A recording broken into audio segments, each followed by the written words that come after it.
In this world, the moon is undergoing a mutation that will cause the temperature to rise above 100 degrees. The surface becomes so hot that power plants explode due to the heat. You can't walk outside for more than 20 seconds without fainting, and the asphalt is so hot that if you touch it, you melt. With the whole world unable to leave their homes, supplies have become the most valuable commodity. Our protagonist survived for 5 years with his girlfriend. However, as soon as his supplies began to run out, she sent a guy to kill him before everything was depleted. But now, 5 years back in time before it all started, he has the ability to stockpile food and resources. And in this life, he will accumulate 3 billion resources and vows to be the cruelest person to seek revenge on everyone. But at this moment, our protagonist is on the bus where people are discussing how Mount Fuji has experienced an earthquake that killed dozens of people, and now their city is also being evacuated. The girl in the tight pink dress says they had to leave so quickly that she couldn't even buy supplies. The guy beside her says all the supplies from the surrounding cities disappeared mysteriously, and the other guy with shaved hair says the same thing happened at Donman Lake in Chiangsaen City and also at the Dahunan warehouse. The girl is scared, saying all this must be worth billions. It's at this point that our protagonist from behind everyone says it's actually worth trillions. And the disappearance of so many supplies plus all these natural disasters shows that something is going on. It's good to be alert. The girl asks him if it's the end of the world, while the guy in the green shirt says he's excited. He can't wait for people to be treated equally. But our protagonist thinks that inequality will only increase. Even at the end of the world, there wasn't a day when life was equal. After all, he personally experienced it. In his past life, he was just an ordinary delivery guy, until suddenly the apocalypse began and heat waves hit the whole Earth. The tectonic plates moved and creatures hidden in the core emerged to the surface. The whole world changed overnight, and in this new world, there was a new order. In a society of extreme scarcity, even simple supplies like instant noodles were worth millions, and a sausage was enough to buy any favor. In that world, everyone gave up on normality. And now, after everything that happened in his life, he was reborn a month before it all started. The girl in the pink dress clings to him and says she's kind of scared. Can he calm her down? But he leaves, saying there are more important things to do, leaving her puzzled. Outside the bus, he wonders. In an apocalypse, what's more important? Obviously, supplies and resources. In his past life, he spent all his time searching for them. But this time, he will prepare in advance. He works at this Walmart, and at the moment, the boss is saying he will have his salary reduced. He says it's okay and apologizes, remembering that in the first apocalypse, when everything started, the boss of this place took all the supplies and fled. So now, as compensation, he will take them for himself. He then opens the warehouse, and the system begins to detect all the nearby supplies and sends them to his spatial space. A huge area with a dimension of over 10,000 meters. With this ability, he has been stealing even water from lakes and taking all the supplies from cities that are going to be destroyed. After all, if instant noodles are worth so much, imagine real food. The best part is that time there is frozen, so it means the food stays perfect no matter how long it stays there. Finally, he will have something to eat. The system shows how many resources were acquired in this activation, and he feels that after taking so much, he's finally prepared. At this moment, 3 guys from work enter the completely empty warehouse and ask what happened. Our protagonist reveals that he took everything, and the boss says he has no idea how he did it, but orders the other 2 to get him. But the moment they approach, he takes a step back and mysteriously disappears into thin air. They stand there puzzled, wondering where he disappeared to, while he reappears outside. This is his second ability, Spatial Jump. Using his spatial power, he can teleport up to 3 meters away. With this, he can gather supplies much more easily and escape without a fuss. He tosses his uniform in the air, declaring the collection complete. Then he receives a message on his phone from the authorities warning that the Earth is undergoing strange movements and everyone should be cautious because a disaster could happen. But there's no need to panic. Our protagonist finds this curious since nothing has really started yet and they're already saying this. Does it mean they somehow know the future? At that moment, he receives a call from his girlfriend, Jang Seokyeon. He sighs and answers, and she scolds him, asking how he had the nerve to put their house up for sale. Does he think she'll really stay with him if he sells the house? He needs to be more responsible as a man because even though she doesn't want the house, she's still a woman. And if he wants to prove to her that he's a real man, he should hand over the house to make her feel secure. Su-chen, our protagonist, asks if she has anything else to say. She says, what kind of attitude is this? If he hands over the house, she'll give him another chance. Just transfer the documents to her. But if he doesn't do that, don't even think about marrying her. But Su-chen hangs up without saying anything. He remembers that in the last 5 years of the apocalypse, he went out every day to hunt for supplies to feed her, and even took her to one of the safe zones. If it weren't for him, she would have starved in the first few days. But still. And he remembers a day when he returned home and was attacked from behind. All because he wasn't bringing in as many supplies, and they wanted to know if he was hiding something. After Su Chen was killed, they had fun next to his body.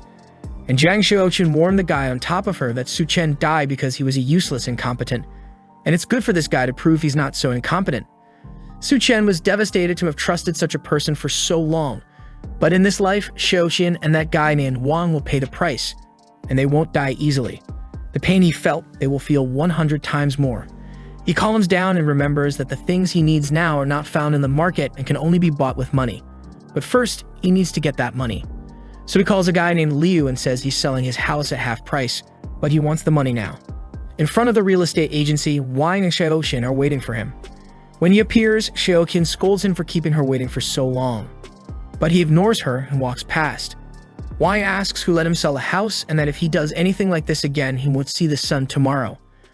But at that moment, Su Chen, who has learned to fight after surviving, grabs him by the neck and throws him to the ground, saying he can do whatever he wants with his things.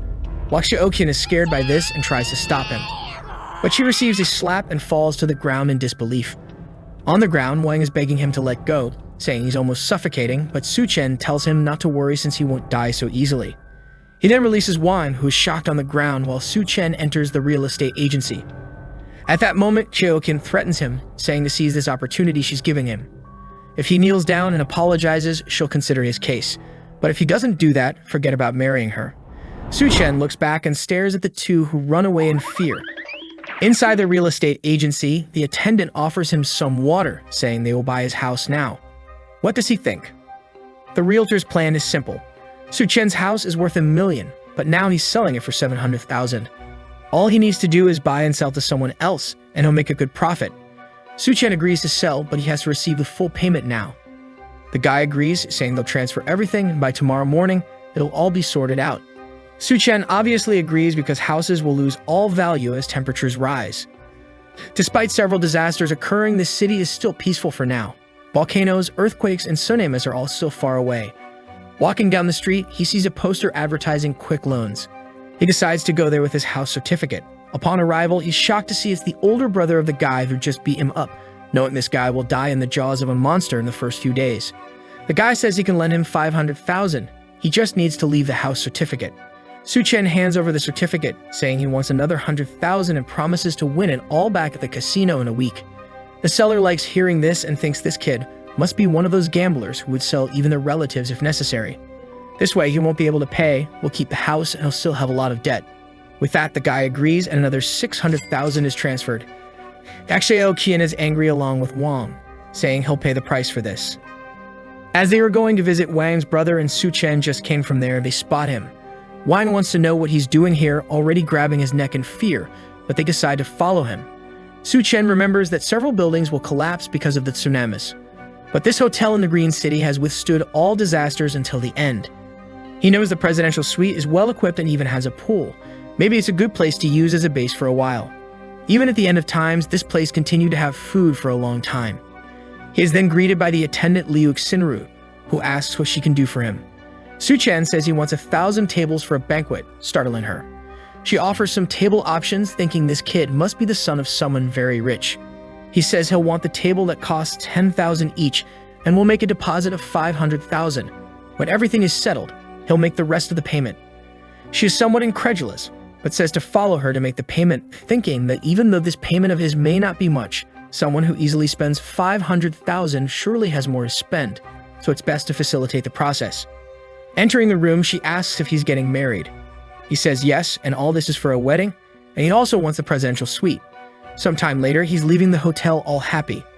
He got over 10 million in food, spending 500,000 with the advance deposit. And it doesn't matter about the rest, since when the apocalypse begins, the ice blocks he'll have will be worth billions. Watching him leave, she thinks whoever marries him is a lucky girl. At that moment, Xiaoqun appears and asks what that person was doing. The attendant asks who she is, and she says she's Su Chen's girlfriend. The attendant then says her boyfriend ordered a banquet for over 1,000 people and paid 500,000. To have a boyfriend like him, she's really lucky. However, the attendant is looking and thinking this girl is at most a 7. But she has a good body. Why do rich guys always like women like this? Xiaoqian and Yang are shocked. A $10 million banquet? The attendant says it's the case and that maybe she hasn't realized, but many rich people do this. They get into relationships and hide all the money they have until the day of the wedding. Xiaoqian starts to believe this, and Wang thinks it's impossible for that loser to have so much money. However, the attendant shows that she received the transfer of 500,000. On the street, Wang is asking Xiaoqian, who is he going to invite to a 1,000-person banquet? Now Xiaoqian is confident, saying, "You really don't understand, do you? He's trying to introduce me to the circle of millionaires he knows. Only then will he reveal my identity." Wang is wanting to become a mountaineer and venture into the mountains, but she slaps him. Thinking that she has to create as many opportunities as possible to stay with that loser while imagining herself as a wealthy lady in a chair being pampered, her eyes sparkle. She never imagined this scenario. She'll definitely have to marry Su Chen the loser, and that's too good. Meanwhile, Su Chen is just tallying up what he's done. 700,000 for the house, plus 600,000 loan and 500,000 for the banquet. And now that his name is about to be tarnished, taking out a bunch more loans wouldn't be bad. So he installs all the banking apps on his phone and starts taking out a bunch more loans. After creating over 80 accounts, he managed to get another 970,000. Now he needs to buy a fireplace, ice-making machine, ice blocks, smokeless charcoal, and a few other things that aren't available in the markets. With the amount of money he has, buying online with fast delivery is easy. These items are essential for surviving the extreme cold and heat that will occur. He then orders 2,000 tons of smokeless charcoal and also calls an ice factory to make a reservation. As he's walking down the street, a girl calls out to him. She's a friend of Xiaoqian's and says Xiaoqian misses him. However, Su Chen knows this girl isn't up to any good and has always spoken ill of him to everyone. So he tells her, "Miss me. She must miss my house, right?"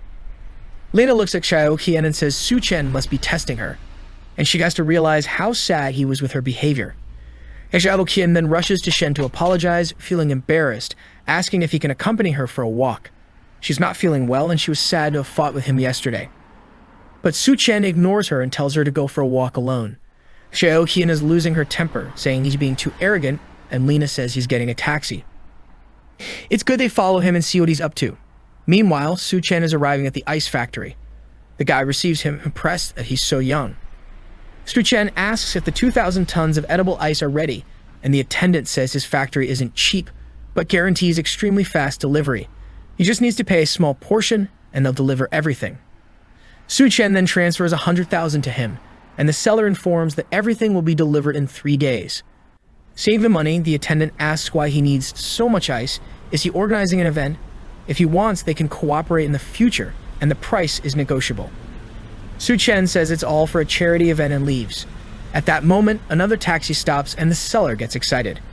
But it's Xiaoqian wanting to know what that guy who just left was doing here. She's asking because he's her boyfriend. The seller is confused. Is this girl playing detective? What's going on here? He says he ordered 800,000 in ice. Both of them are shocked. 800,000 in ice. It's confirmed. He's a millionaire indeed to do something like that. Lena asks, did he tell you what he's going to do with so much ice? The seller thinks and remembers. He said he's going to donate it to charity. Both of them get scared without understanding the reason. The scene shifts to one of the city's fanciest restaurants. In his past life, he never enjoyed anything before everything was destroyed, and even having a coffee was a luxury. Looking at the menu, he sees it's all quite expensive. And on the last page, there's something for 17,000 with a question mark. He asks when it is, and the attendant says it's a special item made by their chef. Su Chen says it sounds good and places the order. He remembers that in his past lives, several creatures mutated. Some people thought it was some kind of biological change. But for him, it was just the creatures adapting to the new environment. At that moment, a girl with pink hair comes to deliver his order. She's marvelous and introduces herself as the chef of this restaurant. Su Chen recognizes her as Chef Duanya. During the apocalypse, she became known as the Hell's Chef. She had some kind of magical culinary ability that turned corpses into edible things. And in a world of scarcity, no one could resist temptation. However, the dishes made with mutated creatures always ended up killing people. Seeing his expression, she wonders, does he think that a beautiful girl like me would poison his food? And then she tells him that the dish she served is called Two-Faced Life. It's a meat dish with different preparations on each side. Su Chen tries it and says it's really worth the $17,000, while thinking it would be wonderful to have her at home to cook. Outside, Lena says she heard this restaurant is really expensive, and Xiaoqian says she can't wait to become a rich wife. So Su Chen decides to go to one of the city's most expensive bars, since soon it won't be possible. As soon as he sits down, a bunch of girls surround him asking what he wants to drink. He starts drinking with them, and when he looks to the side, there's a girl sitting there. Her friend says she was betrayed by her boyfriend and came here to have some fun. The girl says her boyfriend didn't even sleep with her and cheated on her with an old woman. Why do all men act like that? Su Chen says it's because men's instinct to reproduce is ingrained in their DNA and mind. Suddenly, she drinks her entire drink and asks if he's single. He's confused, but she approaches and asks if he's interested. At that moment, Xiaoqian and Lina enter the bar looking for him. And at a table in the corner, they see him with the 3 girls. Su Chen tells her they can go up to a room and she seems to agree, so the 2 rush off. It seems the desire between them is strong. Xiaoqian and Lina shout at him to stop, but the 2 run to the room, enter, and close the door. He apologizes to her for those 2, and the girl timidly says it's her first time. Su Chen feels awkward and flicks her forehead, saying she must be drunk to do something like that. He tells her not to leave the house for the next few days and to stock up on food. She says she understands. And then he says a girl like her shouldn't be in a place like this. With that, he closes the door and leaves, thinking it's a shame, but he won't be able to seize this opportunity. When he leaves the room, Xiaoqian and Lina are kicking all the doors. But he easily leaves, and the next day he receives all the delivery trucks, from the ice, charcoal, to the banquets. Wang is confused in the crowd, wondering why the hell Su Chen rented such a huge warehouse just to receive so much stuff, and now even Xiaoqian is getting confused, wondering what he's doing. At that moment, Lina points out that the banquet from the Green City Hotel has arrived. They're laying out the carpets and organizing all the tables beautifully. Could it be that suddenly a bunch of people will arrive, and you will declare his love for her and propose? Xiaoqian is now all haughty, saying that even if he proposes, she'll still think about his case. They say they need to see his sincerity and decide to go talk to him. She then goes to Su Chen and asks why he's buying so much stuff. And Su Chen says he'll explain later, but can she help him organize everything? Xiaoqian is scared, thinking he's a jerk for making the girl who's about to become rich soon do such hard work. Lina says it must be some kind of test to see if she's qualified to become a rich girl, and at that, Xiaoqian changes her attitude and says she's not that weak type of woman. She knows how to be delicate but also knows how to work and starts carrying the boxes. But she's dying of anger, saying that when she becomes a rich woman, Su Chen will pay. At that moment, Lina comes to try to seduce him, saying she'll help carry the boxes.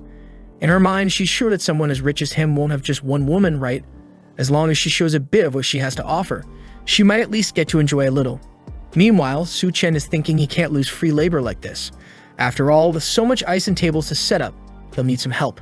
Some time passes and they finally finish everything.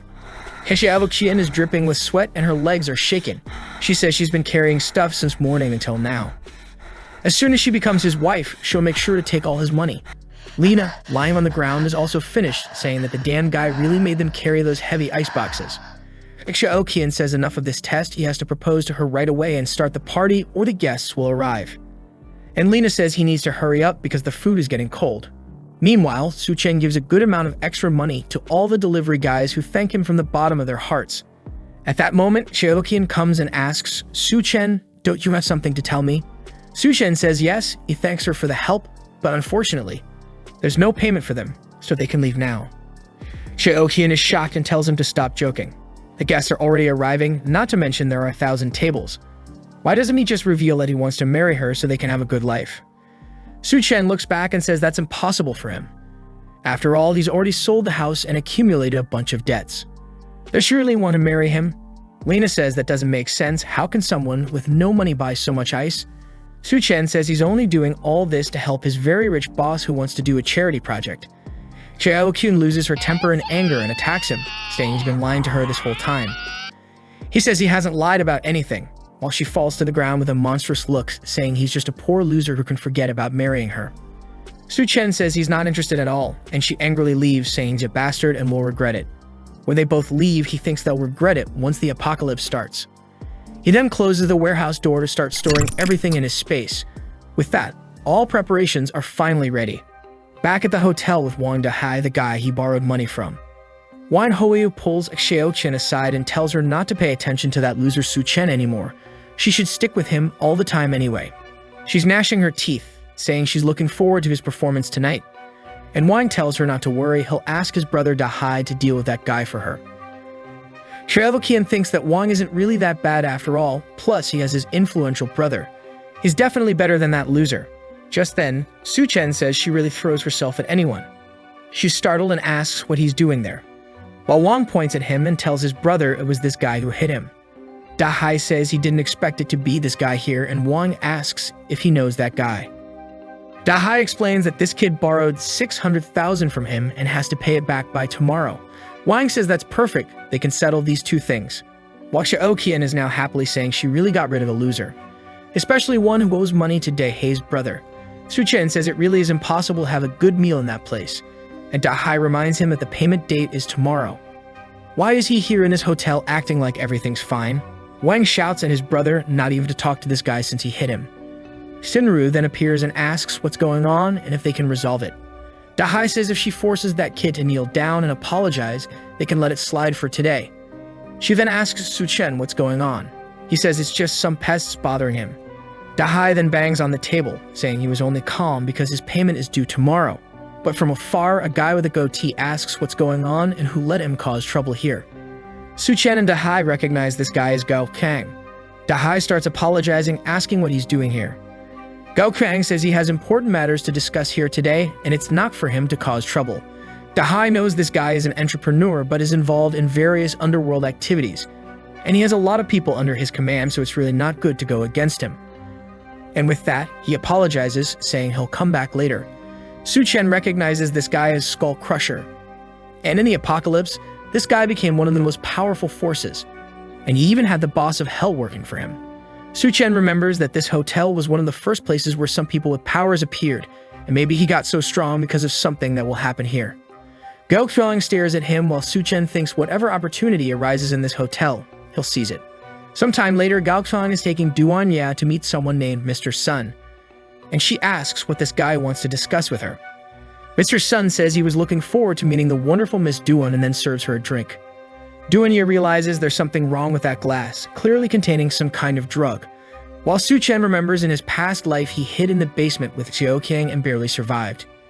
He never expected that in this life he would kick her and she would still follow him here. But this is the perfect opportunity for revenge. Looking at the pool where the two brothers are going to refresh themselves, saying that tonight is strangely hot, but it's worth it since the girls will come in bikinis. They then appear and look at the moon, saying it's strangely bright. It's shining as much as the daytime sun. At that moment, Wang declares his love for her, while Su Chen in the room says their love is really about to explode. With the glass to the moon, he welcomes the apocalypse. The moon then begins to tremble and emit a red aura. Everyone outside feels something strange and their skin begins to burn.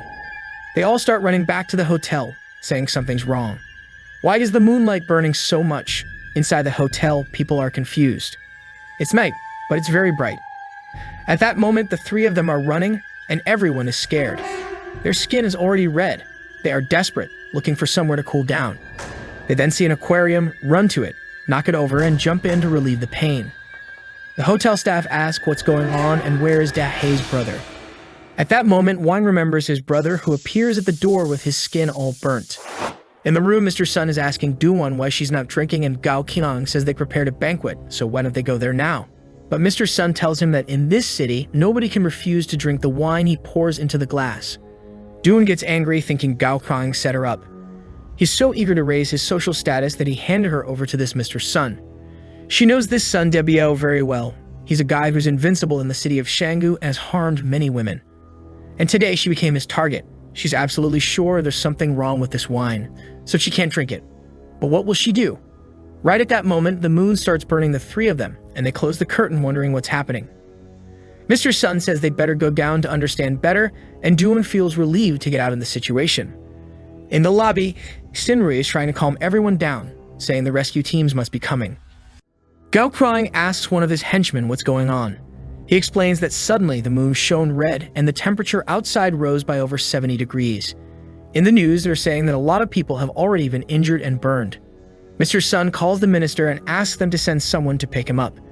However, sometime later, he tells Gao Qiang that unfortunately it seems they're having some problems and won't be able to make it. Meanwhile, DEHYDRATED is in agony with his entire skin burned. People are trying to apply some burn ointments, but it's not enough. Not to mention he needs to be taken to a hospital, but with his high temperature outside, it will be impossible. He says he'll call a friend to come pick him up. The friend answers the phone, saying it's in the middle of nowhere, but okay, he'll come. As soon as he leaves the garage, he sees it's too hot and gets confused. The heat is so intense that the tires burst, and gets out of the car, calls his friend to let him know he'll be delayed, and runs away. However, the sole of his shoe melts and he slips and falls to the ground. Looking sideways, he sees another person lying there, already a dry corpse. He gets scared and tries to get up without realizing that half of his face is already on the asphalt.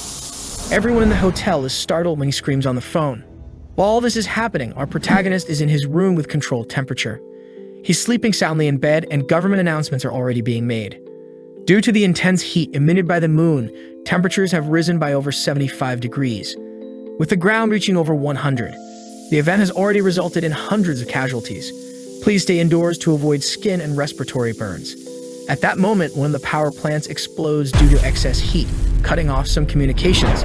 DEHYDRATED says he lost contact with his friends.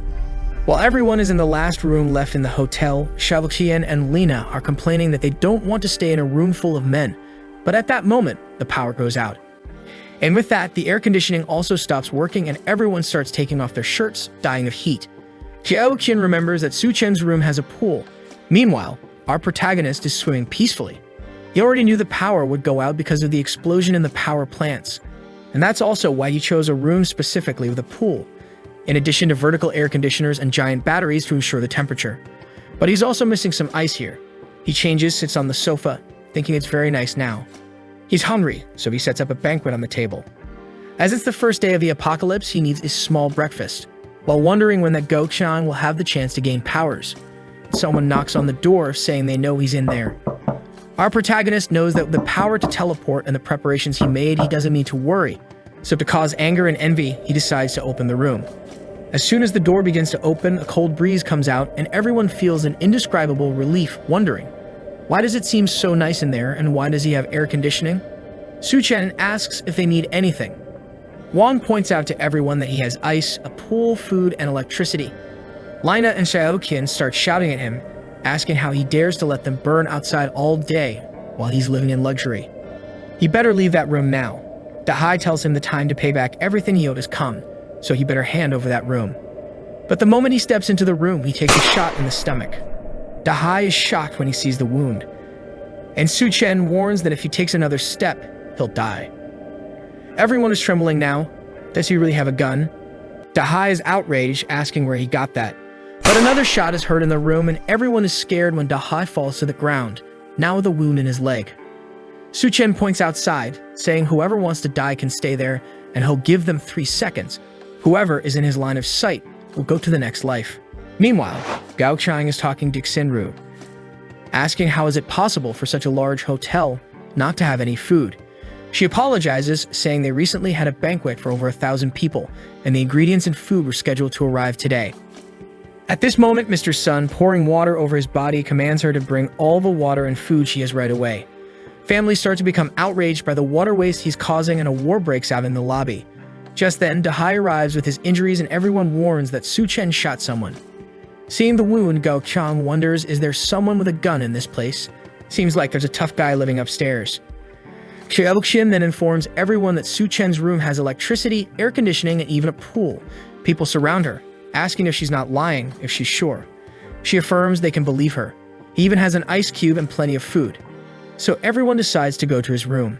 Meanwhile, Gao Chang sends one of his henchmen to take a look as well. Once again, he opens the door, asking what they want, and everyone feels the refreshing cool air touching their skin. It seems like paradise in there. The crowd outside pleads for him to be kind and take care of the elderly, stating that since it's a hotel emergency, he should share everything he has with everyone. The chubby little boy spots some fried chicken and jumps to grab it. However, he's stopped with a kick to the belly and is sent flying. Su-chen warns the parents to take care of the kids or he'll have to do it for them. People are outraged, asking how he dares to hit a child. He's truly a murderer and doesn't deserve to stay in that room. Everyone starts to enter. However, at that moment, he shoots the guy in the back who falls to the ground. Su-chen warns that he may be alone, but everyone there only has one life. He knows the situation seems dangerous, but at any moment, he can jump through the portal and disappear. Downstairs, Wang is furious. After his brother suffered 2 gunshot wounds, the crowd threw his body out because he was already dying and decomposing. Wine is saying they have to kill that damn Su Chen. Meanwhile, in Su Chen's room, Xiaoqian and Lina are sweating and dripping with heat as they're asking to come in, saying they're sure he wouldn't have the courage to shoot them, and that they love him very much and are sure he loves them. If he lets them stay there for a little while, they promise to join him in a 2-against-1 adventure all night long. Su Chen says that since they want to work together so eagerly, he'll let them in. They're all happy and disbelieving, but suddenly, Wan passes between them, hitting them, saying he'll kill him. When he's about to touch Su Chen, he takes a blow to the face, collides with the two, and everyone falls to the ground. Seeing Wang beaten in their arms, they're afraid to enter the room, and Su Chen says, "Just go away from here." They leave, and he says he's just playing for now, but if anyone tries anything, the artillery robot he has installed will sort everything out in seconds. Tanks are seen outside the hotel, and everyone believes it's the rescue team. They leave armed and wearing protective clothing. Upon entering the hotel, they ask if someone named Liu Xingo is there. The guy introduces himself, and they then tell him to put on the insulation suit and come with them. Everyone asks to be rescued together. However, the soldier assures them to stay calm. The rescue operation will take place tonight at midnight in Silicon Valley Square. The residents celebrate, saying the government really hasn't abandoned them. Meanwhile, Mr. Sun says he'll pay $1 billion if they take him now. However, he's restrained by one of the soldiers who tells him not to interfere with the operation. Mr. Sun tells Gao Kang to do something, but clearly, with so much aimed at him, there's no way. At that moment, Xiaoqin grabs one of the soldiers and says there's a killer living upstairs, and Lina says he's already killed a bunch of people and will soon finish everyone here. They need to save the people in the hotel. A soldier named Xiao Feng then says he'll take a look, and his friend tells him to be careful and not act impulsively. He takes his gun and starts climbing the stairs toward the room. While Xiaoqian is thinking this is the perfect situation. As soon as this guy kills Su Chen, she'll steal that room for herself. Xiao Feng cautiously walks down the hallway, observing every corner until he notices a camera looking at him. Suddenly, Su Chen opens the door and throws a flashbang. Before he could understand what's happening, it explodes in his face, blinding him. A sleeping gas falls at his feet, and when he crouches, Su Chen appears from behind and hits him on the head. Sometime later, he wakes up in the room, not understanding what's happening and why it's so cold. Su Chen tells him, "Your name is Luke Xiaofeng, and you're a captain of the Special Forces. Now that you're awake, let's talk." Xiaofeng looks around at the ice cubes and asks what's going on here, who he is, and where he got those grenades and weapons. Su Chen says he's just a regular guy who just graduated, and he got those weapons on a trip to the Middle East. Su Chen then asks if the government set the rescue points for tomorrow morning, and Xiaofeng is surprised by the fact that he already knows that information. Su Chen realizes it's all going to be the same as in the past life and warns Xiaofeng that even though the temperature is lower at midnight, people can't stand more than 10 minutes outside. The vast majority will die just trying to reach the rescue point. Xiaofeng says they have no choice since many people are starving in their homes and can't stand the heat anymore. Their only chance is to reach the rescue point. And since it's difficult to modify the vehicles, there's no time to rescue everyone indoors. At least if they put some blankets over their heads, maybe they can make it. Su Chen then suddenly puts his hand on his shoulder and points the gun. Xiaofeng asks him to calm down and says all he wants is to at least warn everyone to go with blankets. Su Chen then cuts the rope and says he's free since he respects the fact that he's saving lives. But it's good he doesn't try to come in here again. Xiaofeng asks if he's not afraid he'll come back with other people, but Su Chen shows him there's no need to be afraid. And Xiaofeng recognizes it right away. It's a camera with facial recognition and a built-in automatic machine gun. He wants to know where Su Chen got it, but Su Chen says he already said the Middle East. Now he better leave the room because he doesn't have time to deal with this anymore. Xiaofeng accepts and leaves back to the tank. Mr. Sun gets angry, thinking that not even the damn soldier could deal with the guy. He hits Gao Qian, saying he really can't do anything.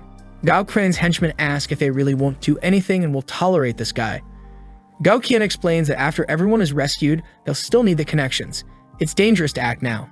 At that moment, Su Chen appears and says, "In times of chaos, you're still dreaming of restoring order." The henchman gets angry, but Gao Qian tells him to calm down and asks why Su Chen came down. Su Chen then shows a bucket of ice, saying he came here to negotiate. The henchman tells Gao Qian it's good to kill that kid now and take everything he has in the room. But Su Chen points the gun, and the guy gives up the idea. Gao Qian then says they should talk business, and he hands over the edible ice to both of them. When they eat it, they're impressed with how delicious it is. Gao Qian now also wants to kill Su Chen to take everything he has. But first, they'll meet his demands. At that moment, Mr. Sun kicks him in the stomach, saying he's a damn liar for hiding those ice cubes and starts stepping on him, saying if he hides anything else, he'll die. Gao-kun is losing it, and Mr. Sun sees Do-won sitting, saying she's a very modest girl. Everyone is about to die of heat, and she hasn't even had the courage to take off her clothes. But he grabs her arm, saying he's tired of seeing her attitude, and he's in the mood to do certain things, so she better follow him. Do-won slaps him in the face, calling him a bastard. But suddenly, Sun rips her shirt, saying for her disobedience, he'll take advantage first, and then everyone will do what they want. She falls to the ground scared, and he says she's sweating a lot and he's just doing her a favor. Until Gao-qian appears behind him, saying enough of this. Sun turns to say something, but Gao-qian punches him in the neck with a closed hand, breaking it instantly. He falls to the ground dead, and Gao-qian says Su-chen is right. Indeed, this place is already chaos and people like him have to die with it, and then warns that this place is now under his control. Whoever doesn't want to obey will go to the rescue point or die here. Upstairs, Su-chen observes, saying that apparently his words were effective. Gao-qian was already the boss of this place in the past lives, so he just sped things up. And with that, the two of them had already been thrown out. Gao-qian then starts drinking the ice Su-chen gave him, while Xiaoqian and Lina beg for a little peace, saying they'll do whatever he wants. He throws it to them, saying it's okay. He'll give them some, but they better obey any demand. His henchman asks if they're not going to the rescue point, and Gao-qian says it's too far. It's not certain they'll survive. The henchman asks why he wants these women if they're running out of resources. Gao-qian says it's all part of a plan to deal with Su-chen. At midnight, Lina and Xiaoqian try to leave, covering themselves with blankets, but the henchman comes and takes everything off them.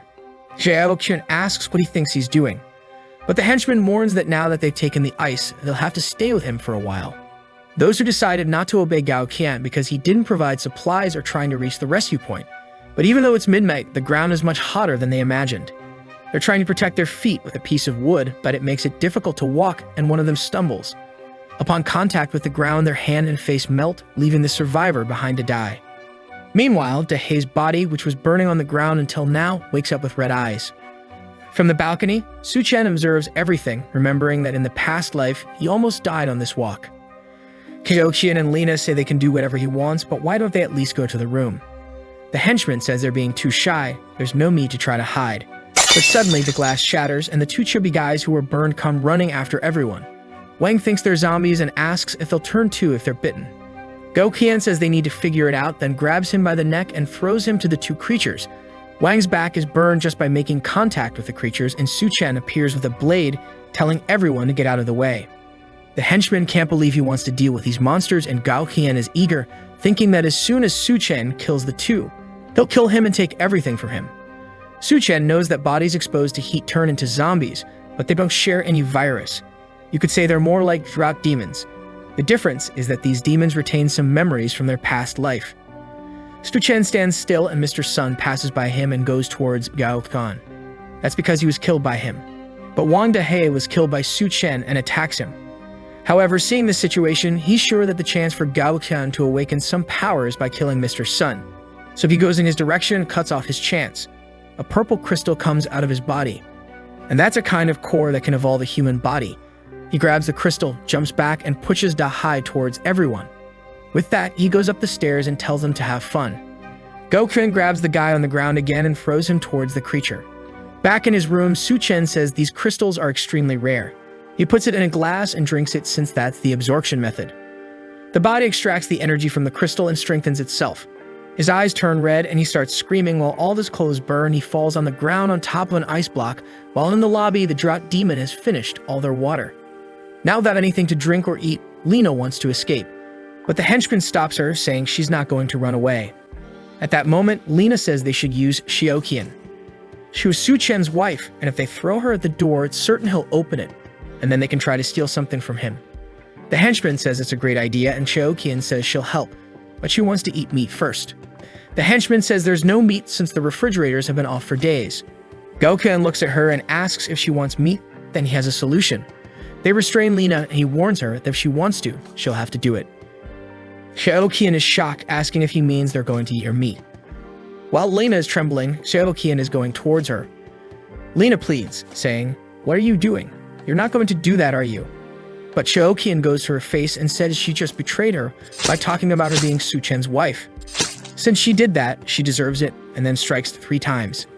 Gao-qian and the henchman are even scared to see how she did that without hesitation. Xiaoqian is going crazy, saying that when she's full, she'll go up and drink Su Chen's blood. The henchman looks at Gao Qian and asks if they're really going to do that. Gao Qian says to call the boss Duan quickly, or else they'll dry up. Meanwhile, in the room, Su Chen is jumping around with his new body. Not only is he more resistant to heat, but he's also more agile and strong. At that moment, he sees Duan at the door. Standing at the entrance, she's thinking it's getting crazy down there.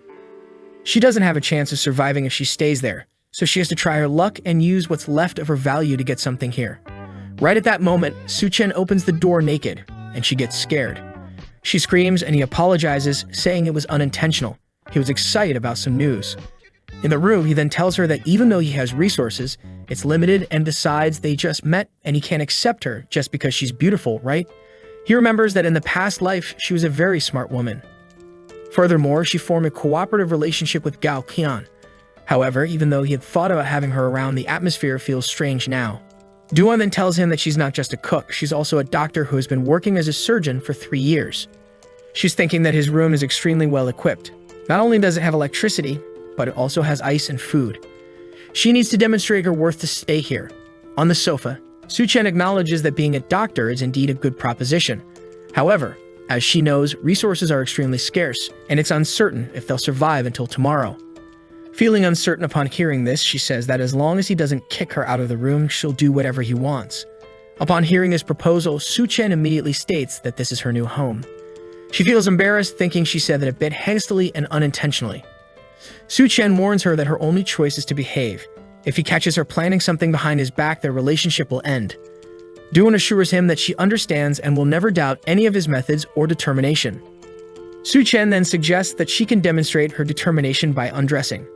She feels embarrassed and asks if he wouldn't rather have a like on the video first, since the chapters are over. I will bring you more. If you enjoyed, activate the cheeky little bell and I'm out.